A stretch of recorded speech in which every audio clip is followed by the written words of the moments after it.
بسم الله والصلاة والسلام على رسول الله.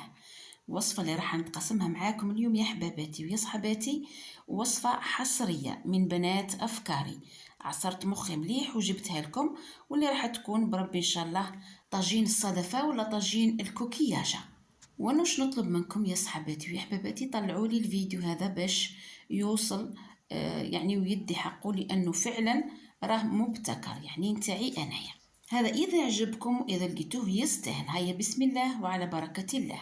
عندي نص صدر تاع دجاج كنت قطعته هكذا بالموس عشوائي برك، وراح نضيف عليه المكونات الأخرى اللي راح تكون حبة نتاع بصلة لازم تعصريها مليح تنحي لها الماء نتاعها، ودرت شوية نتاع كزبر دبشة معدنوس يعني تيوش عندك. عندي 3 مقارف تاع الشابلور والتوابل اللي كانت فلفل كحل زنجبيل كركم ملح كزبر تابل دجاج، وعندي شوية ثوم بودر. رايحة نزيد عليهم نص بيضة، وعندي مغرف نتاع الزيت حبيتي تبدليها بالزبدة. عندي الثوم ونص مغرف نتاع المطارد، اذا كانت عندك المطارد تقدري ديريها عادي، ما عندكش تقدري تستغني عليها. وفي المرحلة هذه راح نخلط هكذا مليح المكونات نتاعي. كما تقدري ديري في الخطوة هذه الدجاج مرحي مباشرة يعني بلا ما تروحي ترحي كلش مع بعضها. انا راح نرحي دركا كلش مع بعضه في لاشوار. وهاوليك سكالوب نتاعي بعد ما رحيته تحصلت على الشكل هذا. اتركي البنات ما تتفاجئوش من الليمون هذا نتاع الكاطو راح نديرو بيهم الصدفه نتاعنا. اذا كان عندك الموديل هذا ديري فيه، ما عندكش ديري اي نوع واحد اخر. يعني انا وش نقترح عليك هنا يا سيدتي، حاولي شويه تكبري الليمون تاعك، ديري مول يكون شويه كبير، ادهنيه بالزيت، ومن بعد ابداي ديري في السكالوب نتاعك مشي هكذا على المول، كما لو انك تخدمي في القنيدلات ولا في التارتولات نفس الشيء. وجه الاختلاف هنا راح يكون سكالوب تاعنا يجي شوي طري على العجينه نتاع التارتولات والقنيدلات. حاولي تتعاملي معها بالزيت، رنخي صباعك هكذا غطسين في الزيت وحاولي تفوتي كيما هكذا، وفيني مليح الحبه نتاعك. وش ننصحك، خشني ديري كميه لبس بها نتاع سكالوب هكذا باه من بعد كي طيبلك ما تجيكش رقيقه وناشفه، يعني تجي فيها كميه لبس بها نتاع سكالوب وفي نفس الوقت راح تجي طريه.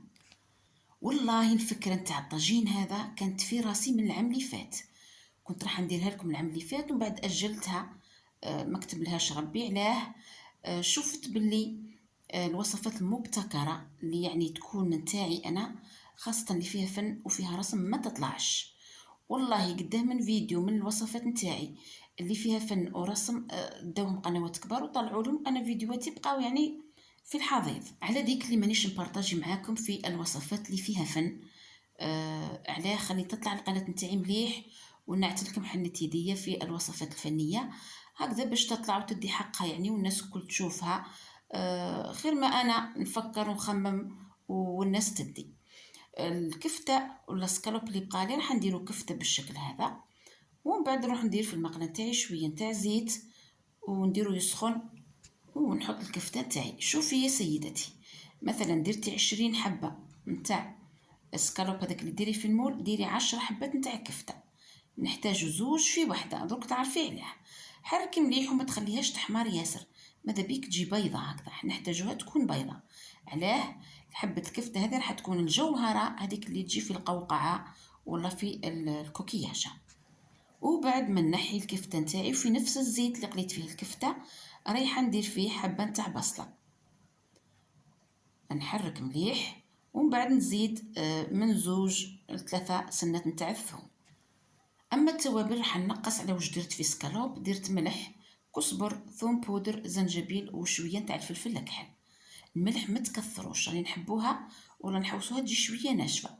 ورقه عرند ورايحه ندير الجلبانه، كما تقدري ديري حمص كما تقدري ديري زيتون، ونمرق بزوج كيسان نتاع الماء، نحطها على النار ونخليها تقلي. ومن بعد رايحه بعد ما تقليه يا البنات المرقه نتاعكم ولا لاصوص تاعكم، روحوا حطوا الكفته هذيك. هنايا شوفوا يا البنات انا حطيت الشامبينيون بصح المقطع ما خرج ليش، مانيش عارفه ما كنتش نصور ولا ما على باليش. المهم درت فيها الشامبينيون، تقدروا ديروا تقدروا تستغنوا عليه انت واش عندك. هاي ليكم الكفته اللي درناها في ليمول، طابت، شعلت عليها الكوشه من تحت برك، طيبيها في الكوشه، شعلي عليها من تحت وراح طيب لك ليه ماهيش راح تطول كيما شفتيها، راهي ماهيش خشينه ياسر يعني رقيقه. وهاوليك الشكل تاعها بعد ما طابت. مازالت عندنا خطوه واحده اخرى واللي هي راح نقصوا حبه الكوكياجه في وجهها اللي جاي من فوق في البيض ومن بعد في الشابلور. اما اذا حبيتي تقطعيها مجموله دبر راسك يعني من فوق ومن تحت كيما حبيتي. انا علاه حبيت اللون هذاك القهوي يجيني يبان لي من فوق برك، ومن بعد راح نقليهم، قلبيهم، اقليهم من فوق وزيدي عاودي قلبيهم اقليهم من تحت. وانا هنا كي درت لي مول صغار خرجت لي الله يبارك كميه لاباس بها. ومن بعد قلت كوني درت في مول كبير هكذا ودرت 6 7 حبات يعني راح يبانوا. المهم انت واش متوفر عندك يا سيدتي، بصح انا واش ننصحك ديري في مول يكون شوي كبير على هذا اللي خدمت به انايا.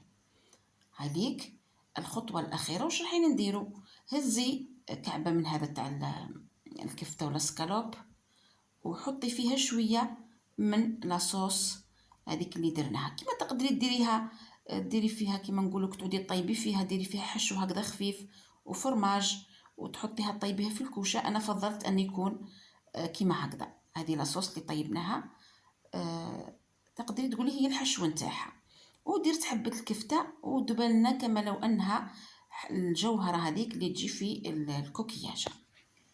كما كنت نقول لكم يا البنات والله عندي افكار ياسر ياسر، كما تعرفوا الفنان يعني وراسو شاز من افكار فنيه. حبيت نوخرها يعني صدقوني علاه نعصر مخي ونتعب في الوصفه نتاعي ونحطها ومع التشكيل والرسم، ومن بعد تلقاي قناه واحده اخرى طارت لك بذيك الوصفه نتاعك وهي طلعت لها وانا ما طلعتليش. مالا راح ناجل افكاري بربي ان شاء الله، رايحه نجمد افكاري نديرهم في الكونجيلاتور حتى تطلع القناه بربي ان شاء الله. وكي الساعه راكم تشوفوا بربي ان شاء الله افكار يعني مذهله فنيه بطبيعه الحال. هيا درك نروحو نكملو الحبات نتاعنا وكل نعمروهم بالشكل هذا. وشوفوا يا البنات يعني ما عطاتناش الشكل تاع قوقعه يعني كما لو انها راهي كوكياجه نتاع الصح. هنا عندي زوج مقارف تاع الفرماج يكون كريمي. من الافضل ديري فرماج يكون بنين هكذا باه يعطيك ذوق بنين لاصوص نتاعك. انا حبيت ندير الفرماج، تي حبيتي ديري كريم فريش حبيتي يعني لك الاختيار يا سيدتي، تقدري تخليها ثاني بلا ما ديري لها ني كريم فريش ني فرماج صوص بلانش هكذاك وراح تجيك هايله. راح نصدف الكوكياجات ولا الصدفات نتاعي في صحن التقديم. وهنا راح نقول لكم يا البنات كيف جاتني الفكره هذه. كنت درت لكم من قبل ارجعوا الفيديوهات الاولين تاع القناه، كنت درت لكم مملحه بالبات فيتي بالشكل هذا نتاع الصدفه وجا الشكل نتاعها راقي وجميل جدا. من ذاك الوقت وانا في راسي قلت نديرها على شكل طاجين، والحمد لله اليوم هاني طبقتها لكم وان شاء الله تعجبكم وتنال رضاكم. البنات اللي يحبوا ولا اللي يشتيوا الاناقه ويحبوا الرقي في الاطباق نتاعكم هاوليكم طبق هايل حتزيني بيه مائدة رمضان بإذن الله. في حالة ما إذا عجبكم الفيديو، أنا عجبني أنا شخصيا كفنانة عجبني، إذا عجبكم ما تنسوش أولا الجيم، ثانيا تعليق، ثالثا البارتاج، وراح نكون ممنونة لكم وبربي إن شاء الله مازال القادم أفضل وأجمل. بعد التجميد إن شاء الله راح تشوفوا أفكار يعني من بنات أفكار فنانة. ودركا ما بقى لي الا نقول لكم بقاونا على خير، نتلاقاو في فيديو جديد باذن الله ووصفه من وصفات شهر رمضان الفضيل. واستودعكم الله الذي لا تضيع ودائعه، والسلام عليكم ورحمه الله وبركاته.